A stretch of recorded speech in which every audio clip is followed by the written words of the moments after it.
साइबोर गड्ढा में दोस्तों आप लोगों का स्वागत है। साइबोर गड्ढा में हमेशा हम आपके लिए तत्पर हैं, नई वीडियो लाने के लिए जो आपको मैं सब्जेक्ट पढ़ाता हूं, और भी अलग अलग जानकारियां जो दुनिया में घटनाएं घटती रहती हैं और जो एक स्टूडेंट के लिए फ़ायदेमंद हो। बिहार बोर्ड हो, CBSE बोर्ड हो, ICISI बोर्ड हो, किसी भी बोर्ड के स्टूडेंट हो, उनके लिए हमारा वीडियो कंफर्टेबल है। कोई भी बच्चा देखे उसको आसानी से समझ में आएगा, इसलिए अपने दोस्तों में, अपने सर्किल में हमारे वीडियो को, साइबोर गड्ढा को सब्सक्राइब करने के बाद शेयर कीजिए। तो हम लोग जो पढ़ रहे थे, अब हम लोग कंटिन्यू करते हैं। तो हम लोग जो पढ़ रहे थे फोटोसिंथेसिस में, तो आज हम लोग पढ़ेंगे डार्क रिएक्शन। डार्क रिएक्शन, तो याद होगा कि डार्क रिएक्शन के बारे में हमने जो चर्चा किया था, जिन्होंने नहीं देखा वो मेरा पहले वाला वीडियो देख लें, वहाँ पूरा सिस्टमेटिकली पार्ट टाइप से है, हर पार्ट में एक जानकारी है। तो ये क्लोरोप्लास्ट है, राइट। तो क्लोरोप्लास्ट में हम लोगों ने देखा था कि इसी में थाइलाक्वाइड होता है,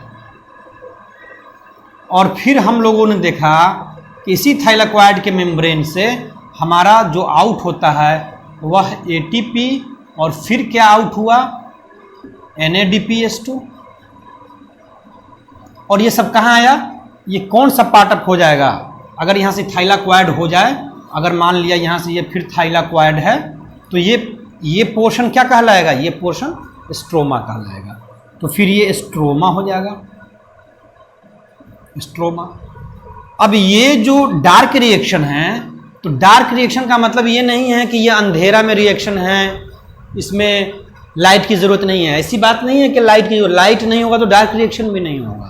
बस फ़र्क इतना है कि लाइट रिएक्शन में डायरेक्टली चाहिए, डार्क रिएक्शन में लाइट इनडायरेक्टली चाहिए। तो जब इस पर सनलाइट आता है, तो सनलाइट के आने के बाद जो यहाँ पर थाइलाक्वाइड में सनलाइट जब आता है, तो यहाँ से हमारा लाइट रिएक्शन का प्रोसेस कंप्लीट होता है। कंप्लीट होने के बाद हमारा ATP और NADPH2 जो एसिमिलेटरी पावर है बनता है। अब यही एसिमिलेटरी पावर डार्क रिएक्शन में यूज होगा। तो स्ट्रोमा में हमारा डार्क रिएक्शन चला, और ये जो थाइलाक्वाइड मेम्ब्रेन है उसमें हमारा लाइट रिएक्शन चला। तो ये जो एसिमिलेटरी पावर है, तो ये जो यूज होगा, तो फिर डार्क रिएक्शन में होगा क्या, तो डार्क रिएक्शन में यहाँ CO2 का फिक्सेशन होता है। क्या होता है, CO2 का फिक्सेशन। तो CO2 ये आएगा कहाँ से, तो ध्यान होगा, हमने बताया था कि यहाँ पर हमारा स्टोमाटा होगा, इसके थ्रू हमारा CO2 इन्वायरमेंट से इन करेगा, तो और वाटर भी आएगा। तो वाटर चूंकि लाइट रिएक्शन हुआ है, तो याद रखिए कि डार्क रिएक्शन और लाइट रिएक्शन दोनों साइमल्टेनियसली चलता है। Both dark reaction and light reaction held simultaneously. तो यहाँ पर जो वाटर जब H2O आया था और स्प्लिटिंग हुआ था, तो इसका क्या मतलब है, यहाँ वाटर पहुँच चुका है, यानी कि जाइलम के थ्रू रूट से लेकर के जाइलम ने यहाँ पहुँचा दिया वाटर को, तो इसमें वाटर भी ऐड हो जाएगा। और इस CO2 का फिक्सेशन होता है, और हमारा क्या बनता है, ग्लूकोज बनता है, C6H12O6। ग्लूकोज खाना, फूड, पौधे का खाना, भोजन यहाँ पर बनता है। तो इसीलिए डार्क रिएक्शन को हम लोग कार्बन डाइऑक्साइड का फिक्सेशन भी बोलते हैं। इसका दूसरा नाम क्या बोलेंगे, कार्बन डाइऑक्साइड का फिक्सेशन, ये भी इसका नाम हो गया। एक तो डार्क रिएक्शन है, ये नाम हो गया। अब ये देखना है कि जो ये CO2 आकर के ग्लूकोज बनता है, तो ये जो ग्लूकोज हुआ यह हमारा फाइनल प्रोडक्ट है, ठीक। और ये एसिमिलेटरी पावर हमारा ATP इसमें खर्च होगा, हमारा NADP इसमें खर्च होगा, और ये इसका इस्तेमाल करके, जो कि लाइट से ये बना, और डार्क रिएक्शन जो होगा वह इस एसिमिलेटरी पावर को इस्तेमाल करेगा, और इसको इस्तेमाल करने के बाद हमारा पेड़ पौधा का जो ग्लूकोज फूड है बनेगा, और यह आगे जाकर के स्टार्च के रूप में स्टोर होगा। अब ये सोचने वाली बात है कि एक साइंटिस्ट थे कैल्विन, उनका क्या नाम था, कैल्विन। तो कैल्विन साहब ने क्या देखा कि कैल्विन साहब ने फर्स्ट ऑफ ऑल देखा क्लोरेला पर, क्लोरेला। तो क्लोरेला पर उन्होंने ये देखा, ये ग्रीन अलगी है, तो ग्रीन अलगी है तो इसमें फोटोसिंथेसिस होगा। तो इन्होंने देखा कि कि क्लोरेला जो है CO2 का फिक्सेशन करता है और उसका जो स्टेबल कंपाउंड जो प्राप्त होता है वह 3 कार्बन वाला कंपाउंड है, 3 कार्बन कंपाउंड, जिसका नाम है PGA, फॉस्फोग्लाइसेरिक एसिड। तो यह 3 कार्बन वाला है। कितने कार्बन वाला? 3 कार्बन वाला। तो हुआ कि केल्विन साहब को ये शक हुआ कि क्या यही कार्बन डाइऑक्साइड इसमें कार्बन में है या कहीं और से लेकर हो रहा है। तो केल्विन साहब ने यहां पर C14 इस्तेमाल किया, यानी कि C14 को इस्तेमाल किया और जो PGA आया इसमें भी इन्होंने C14 प्राप्त किया। तो वो कंफर्म हो गया, कौन? केल्विन साहब, कि जो CO2 से हमारा कार्बन आ रहा है वही कार्बन यहाँ आकर के हमारा इसमें PGA में आ रहा है, जो 3 कार्बन है। एक और बात, अब ये CO2 यहाँ 1 कार्बन है, यहाँ C6 कार्बन है और इसमें हाइड्रोजन तो नहीं है। तो इसमें हाइड्रोजन कहाँ से आएगा?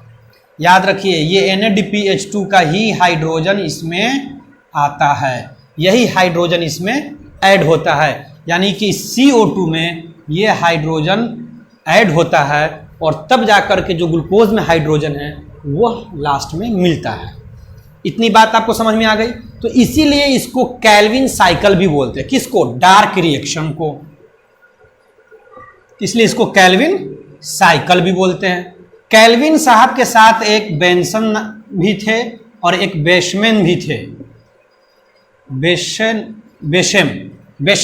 और केल्विन, इसलिए तीनों ने मिलकर के इस काम को किया, इनका साथ था, तो इसलिए इसको CBB साइकिल भी कहते हैं। बात आ रही समझ में? और यहां यह ध्यान दीजिए कि ये जो टोटल जो प्रोसेस हो रहा है, ये प्रोसेस प्लांट में हो रहा है जो लिविंग है। तो लिविंग अपना सिंथेसिस कर रहा है, मतलब बना रहा है, प्रोड्यूस कर रहा है, सिंथेसिस कर रहा है। तो लिविंग सिंथेसिस कर रहा है, अपने फूड को कर रहा है, इसलिए इसका नाम बायोसिंथेटिक प्रोसेस भी है। बायोसिंथेटिक प्रोसेस भी, तो इसलिए इसका नाम बायोसिंथेटिक प्रोसेस भी बोलते हैं। यानी कि डार्क रिएक्शन का नाम देखिए, dark reaction, CO2 fixation, Calvin cycle, CBB cycle, biosynthetic process. अब उसके बाद चूंकि केल्विन साहब ने देखा कि क्लोरेला का जो CO2 यूज करता है तो जो फर्स्ट स्टेबल जो कंपाउंड उनको मिलता है वह PGA है, फॉस्फोग्लाइसेरिक एसिड है। तो इसलिए इस साइकिल का नाम PGA साइकिल भी है, PGA साइकिल भी हो गया। तो इतना सारा बात समझ में आ गया होगा। तो इसे नोट करें या आप चाहें तो स्क्रीनशॉट लीजिए, मैं इसे अब रब करूंगा। अब आगे ये बात देखना है या समझनी है। अब देखिए, अब यहां पर एक बात आपको समझ में ये समझना जरूरी है कि देखिए यहां पर CO2 है और इससे हमको मिल रहा है PGA और यह 3 कार्बन वाला है और यह कितना कार्बन है? 1 कार्बन है। तो 1 कार्बन वाला 3 कार्बन में चेंज हो रहा है। इसका मतलब आपके जहन में ये बात आ रही होगी या आप खुद सोच रहे होंगे, लगता है कि इसमें 2 कार्बन जुड़ेगा। आप सही सोच रहे हैं। तो 2 कार्बन जुड़ेगा तब तो जाकर के 2 और 1 3 कार्बन होगा। लेकिन यह सोचना गलत है, यह सोचना गलत है। नहीं, इसमें 3 कार्बन नहीं जुड़ करके इसमें क्या होता है कि इसमें 5 कार्बन वाला कंपाउंड या एक अदर थिंग्स है जो एंजाइम प्रोटीन, वो आकर यहां जुड़ता है और वह 5 और 1 6 कार्बन। तो यहां तो 3 कार्बन है। अब तो यहां 3 कार्बन है, तो इसका मतलब अगर 3 कार्बन है तो हम तो इसको 2 मोलिक्यूल कर दे तो 3 2 6 कार्बन प्राप्त हो गया। यानी कि यहां पर 5 कार्बन आकर के जो जुड़ेगा वह इस PGA को। तो अब सवाल है कि ये जो अब कार्बन डाइऑक्साइड इसमें एंट्री करेगा, तो एंट्री करने के बाद इसको तो कोई इस CO2 को कोई ना कोई रिसीव करेगा, कोई एक्सेप्टर होगा, तभी तो यह काम करेगा, फंक्शन करेगा, अपना आगे का जो प्रोसेस है वो फुलफिल करेगा। अगर उसको कोई एक्सेप्ट करने वाला नहीं मिलेगा तो फिर कैसे होगा? तो ये जो यहां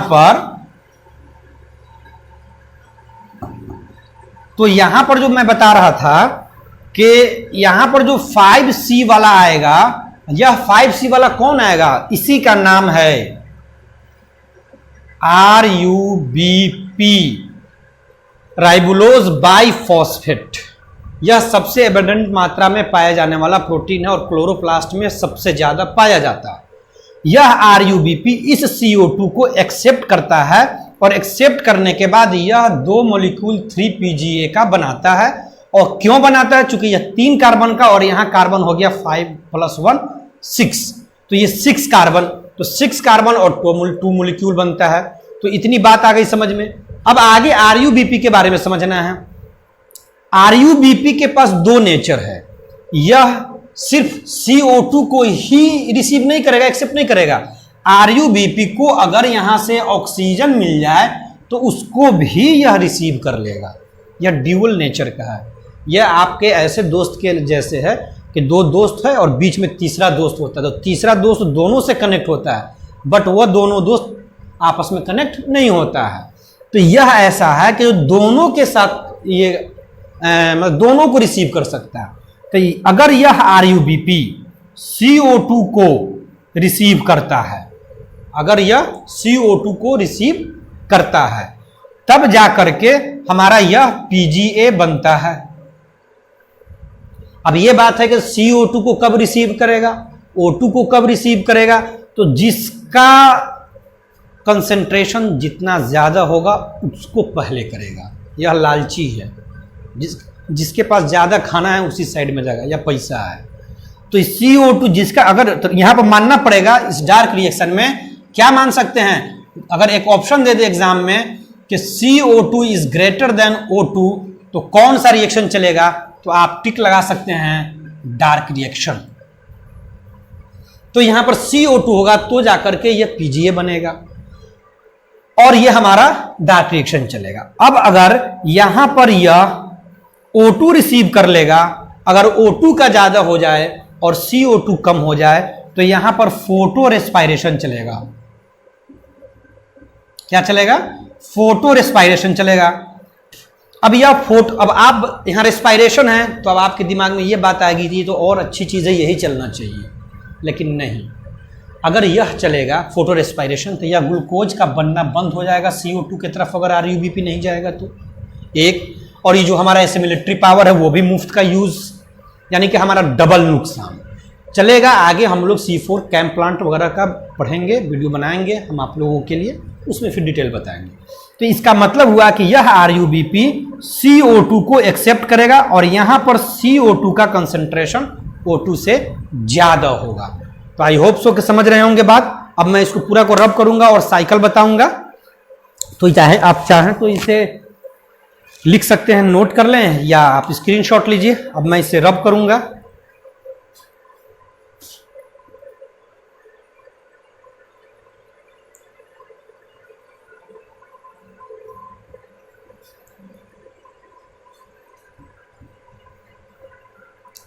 अब यहां देखना है इस साइकिल को, किसको, जो हमारा साइकिल चलेगा। तो साइकिल चलेगा, तो अभी हमने बात किया कि RUBP ये हमारा है जो कार्बन डाइऑक्साइड जो बाहर से आएगा स्टोमाटा के थ्रू, उसको ये रिसीव करेगा, यह एक्सेप्ट करेगा। तो ये जान जाइए ये 5 कार्बन वाला होता है। इसमें कितना होता है, 5 कार्बन, 5C। तो यह 5 कार्बन, यहां से कार्बन डाइऑक्साइड आया, इसको इसने एक्सेप्ट किया।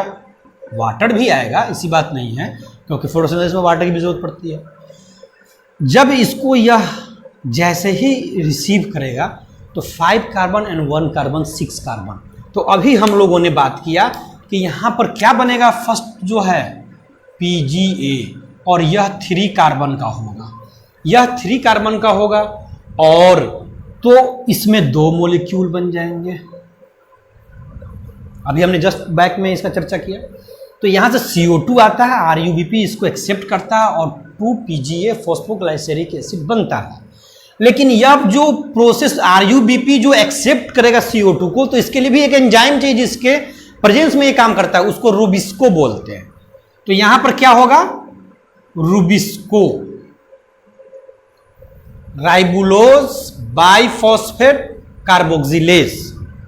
जब RuBP कार्बन डाइऑक्साइड को एक्सेप्ट करेगा तो उसको कार्बोक्सिलेशन प्रोसेस बोलेंगे। जब RuBP ऑक्सीजन को एक्सेप्ट करेगा तो उसको ऑक्सीडेशन प्रोसेस बोलते हैं। अब इस 2-PGA को एक फॉस्फेट की जरूरत पड़ जाती है, तो इसमें एक इनऑर्गेनिक फॉस्फेट आकर ऐड होता है। तब ये सोचना है कि ये फॉस्फेट फिर आएगा कहां से। आई थिंक आपके दिमाग में सही जवाब चल रहा होगा, ATP। Yes, right. यानी कि यहां पर जो हमारा ATP एसिमिलेटरी पावर जो लाइट रिएक्शन में बना है वह इनऑर्गेनिक फॉस्फेट इसको देगा और यहां से यह ADP बन के निकल जाएगा। तो जब 2 मॉलिक्यूल ऑफ PGA है तो हमारा यहां पर ये जो ATP यूज होगा वह कितने मॉलिक्यूल होगा, तो 2 मॉलिक्यूल, ये भी 2 मॉलिक्यूल बाहर आएगा। इसमें एक फॉस्फेट है, एक फॉस्फेट जुड़ जाएगा तो क्या बना देगा, अब बना देगा बाइफॉस्फोग्लाइसेरिक एसिड 1,3। तो ये नोमेनकल्चर है जो केमिस्ट्री में आप पढ़े होगा, यानी कि जो बाइफॉस्फेट है कार्बन 1 और 3 पर है, तो ये अब हो गया 1,3 बाइफॉस्फोग्लाइसेरिक एसिड बन गया। तो इसके कितने मॉलिक्यूल बनेंगे, जाहिर सी बात है 2 है तो इसके भी 2 मॉलिक्यूल बन जाएंगे। यह कितने कार्बन का है, तो यह भी 3 कार्बन का है। अब यह एसिड ग्लिसरल्डिहाइड में चेंज होता है। किस में चेंज होगा, ग्लिसरल्डिहाइड में चेंज होगा। तो अब आगे क्या होगा कि यह जब ग्लिसरल्डिहाइड में चेंज होगा तो यहां पर बनेगा फॉस्फोग्लाइसेरल्डिहाइड। क्या बनेगा, फॉस्फोग्लाइसेरल्डिहाइड। तो 3 फॉस्फोग्लाइसेरल्डिहाइड बनेगा, यानी कि तीसरे पोजीशन पर फॉस्फोरस होगा। तो अब क्या होगा कि यहां पर तो जब एसिड जब एल्डिहाइड में चेंज होता है तो रिडक्शन प्रोसेस होगा। तो यहां पर यह प्रोसेस किसका हो गया, रिडक्शन। अब कहिएगा रिडक्शन कैसे हो गया, और यहां पर कार्बन डाइऑक्साइड जुड़ रहा है तो क्या हो जाएगा, कार्बोक्सिलेशन प्रोसेस। ध्यान रखना है इसको, क्योंकि जब एसिड चेंज होगा एल्डिहाइड में तो रिडक्शन प्रोसेस होगा, और रिडक्शन प्रोसेस में या तो हाइड्रोजन का जुड़ना या ऑक्सीजन का हटना। तो यहां पर जो ऐड होगा वह NADPH2 और क्या बन के निकल जाएगा, NADP। तो क्लियरली है, यहां भी 2 मॉलिक्यूल होंगे और यहां भी 2 मॉलिक्यूल होंगे, ये आप इजी समझ रहे होंगे। तो यह 3 फॉस्फोग्लाइसेरल्डिहाइड बन करके बाहर निकलेगा। जब यह बाहर निकलेगा तो यह भी जो है यह 3, तो ये 3 कार्बन का है, तो ये भी कितने कार्बन का है, तो ये भी 3 कार्बन का है। तो यह 2 मॉलिक्यूल है तो यह कितने मॉलिक्यूल होंगे, 2 मॉलिक्यूल होंगे। अब ये सोचिए कि ये जो एक्सेप्टर है, जो रिसीवर है किसी भी चीज का, कहीं भी आम जिंदगी में भी, जब रिसीव करने वाला हमेशा रहेगा तब तो हमेशा जो हमारा यहाँ पर बनाए थे स्टोमाटा से वो CO2 आएगा तो रिसीव करता रहेगा, प्रोसेस चलता रहेगा।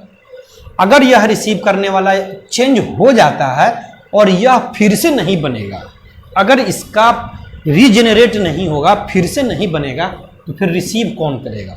यह प्रोसेस बहुत चालाक प्रोसेस है। कहते हैं ना कि तेज स्टूडेंट, चालाक स्टूडेंट होता है कि खर्च भी करता है और बचा के भी रखता है कि आगे काम देगा। और ऐसा होता है जो सब खर्च कर लिए बाद में दोस्त से मांगते हैं, उससे बेहतर है कि यह ऐसा ही है, खर्च भी करता है और फिर अपना रिसीवर को बना के भी रखता है। तो ये क्या करता है कि यहाँ से इसको रीजेनरेट कर देता है।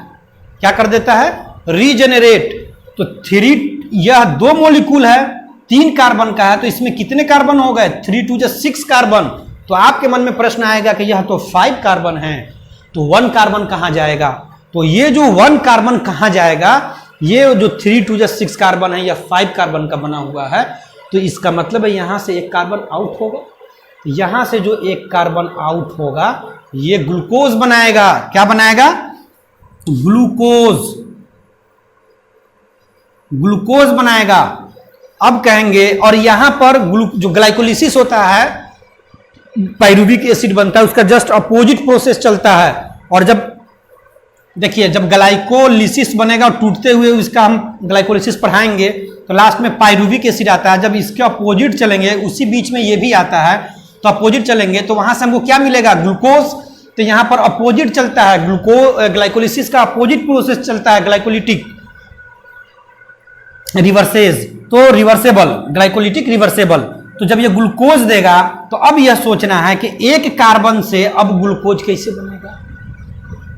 क्यों? क्योंकि ग्लूकोज में C6H2 तो 6 कार्बन है। तो जब 6 कार्बन से ग्लूकोज बनेगा तो यहां पर एक कार्बन से ग्लूकोज का क्या बन जाएगा? 1/6 ग्लूकोज बनेगा। क्या बन जाएगा? 1/6 ग्लूकोज, यानी कि यहां पर यह 1/6 ग्लूकोज बन जाएगा।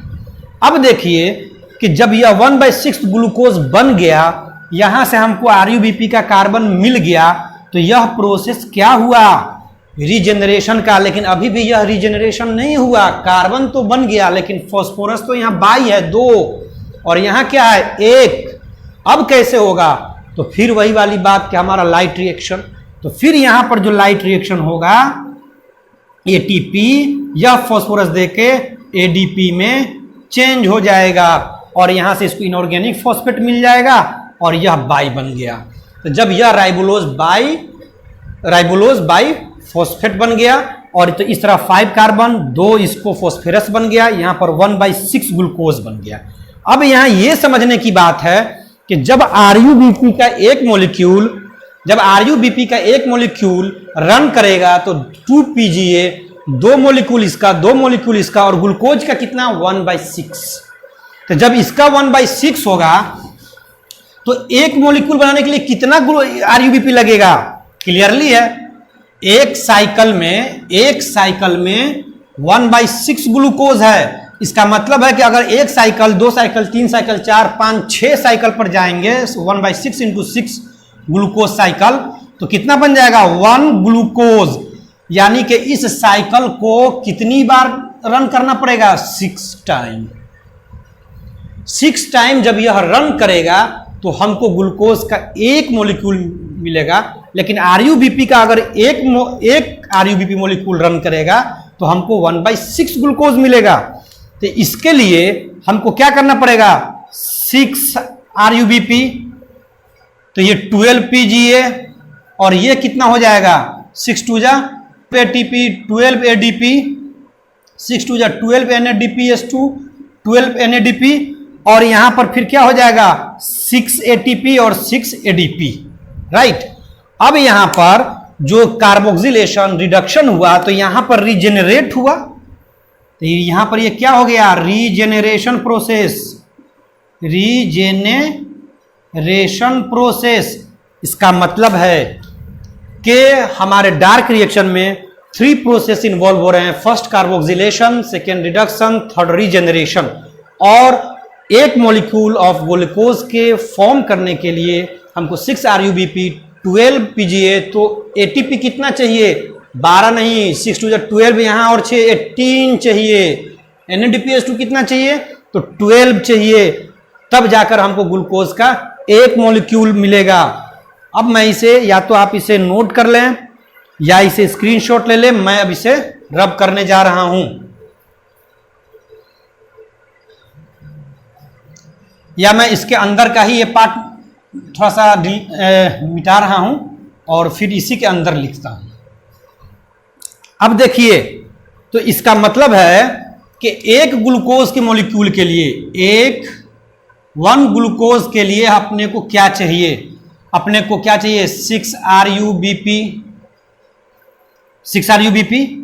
तो क्या मिलेगा जब 6 होगा तो 6 12 PGA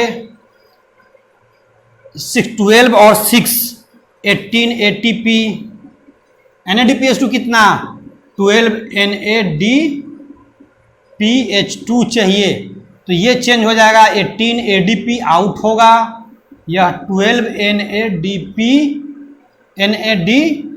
NAD छूटा, DP आउट होगा, ये मुझे मिलेगा, तब जाकर के हमारा एक ग्लूकोज 6 टाइम चलेगा। तो 6 टाइम चलने के बाद हमारा एक मोलिक्यूल ऑफ ग्लूकोज का बनेगा। आई होप सो इस बात को आप अच्छे से समझ गए होंगे। यही डार्क रिएक्शन है जहाँ पर हमारा ग्लूकोज मिलता है। अब हम इसे रब करते हैं और इसका इक्वेशन लिखते हैं, जो आप लोग अक्सर बुक में पढ़ते होंगे और बुक में पढ़ने के बाद कंफ्यूज होते हैं कि इसको याद कैसे रखा जाए।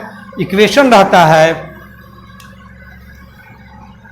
कि RUBP plus CO2 plus H2O plus ATP plus NADP H2। अब ये सब मिल के क्या देगा?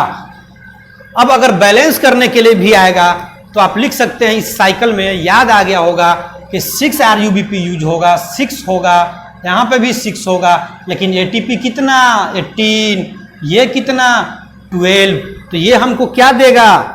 ये जो देगा हमको वो लिखते हैं। सबसे पहले तो याद हो गया होगा कि एक मोलिक्यूल ऑफ ग्लूकोज देगा, तो ग्लूकोज लिख लीजिए, ग्लूकोज देगा। उसके बाद क्या दे रहा है हमको, देख लीजिए, ग्लूकोज के बाद क्या दे रहा है? ATP चेंज, वाटर है तो 12 H2O हो जाएगा। फिर क्या देगा? 18 ATP है तो 18 ADP देगा। फिर 12 NADPH2 है तो 12 NADP देगा। और यही ADP और NADP हमारा लौट जाएगा राइट रिएक्शन के में, जहाँ पर फिर जो है हम जो केमियो ऑस्मोटिक थ्योरी पढ़ाए थे उसमें, और यह ADP ATP में चेंज होगा। और फिर हमने देखा था जहाँ पर FD रिसीवर था, वहाँ पर H2 स्ट्रोमा से लेकर के जो कंसंट्रेशन हाई लो बनाता है उसको रिसीव करके NADP H2 बनाएगा। इसका मतलब हो गया यह अब जो ग्लूकोज होगा, तो अब ग्लूकोज के लिए यहाँ पर हम लिख देते हैं कि CH2, क्या लिख देते हैं? जो बेसिकली CH2O और N। तो जब सब में ये 6 जाएगा तो यहाँ भी 6 आएगा, तो हमारा क्या बन जाएगा? C6H12O6 का एक मोलिक्यूल। ये बहुत ही आसानी से समझ में आ गई होगी बात। इसीलिए मैं कहता हूँ दोस्तों, स्टूडेंट, फ्रेंड्स, सभी लोग या जो पेरेंट्स देख रहे हैं कि साइबोर्ग अड्डा को सब्सक्राइब कीजिए।